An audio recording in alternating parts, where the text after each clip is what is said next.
নেতাজির জন্মদিবস উপলক্ষে মহাত্মা গান্ধীর ভাষণ। এসব তারিখ তিথি সাধারণত আমার মনে থাকে না, আর জন্ম মৃত্যুর তিথির মূল্যও আমার কাছে বিশেষ নাই।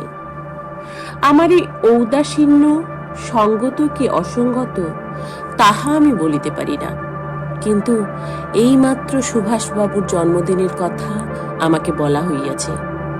এই কথা যে মনে করিয়া দেওয়া হইয়াছে তাহাতে আমি খুশি হইয়াছি, কারণ তিনি হিংসার পন্থায় বিশ্বাসী আর আমি অহিংসায় বিশ্বাসী হলেও দেশপ্রেমিক সুভাষবাবুর জন্মদিনের উল্লেখ করিবার বিশেষ তাৎপর্য আছে।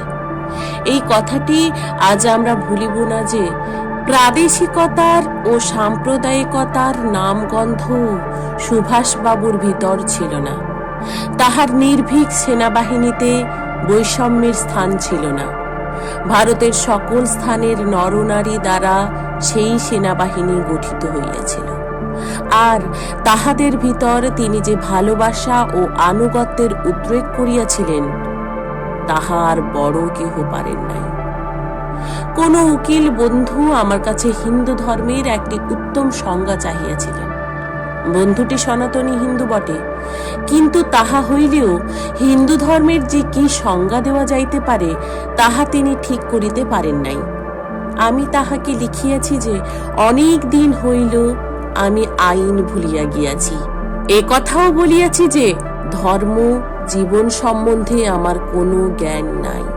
তবে সাধারণ লোক হিসেবে বলিতে পারি যে হিন্দু ধর্ম সকল ধর্মের প্রতি পূর্ণ আস্থা রাখে।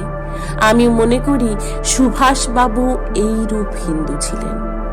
এই মহান দেশপ্রেমিকের কথা স্মরণ করিয়া আমাদের মন হইতে সকল প্রকার সাম্প্রদায়িক বিদ্বেষ দূর করিতে হইবে। বিড়লা ভবন, নয়াদিল্লি, 23/1/1948।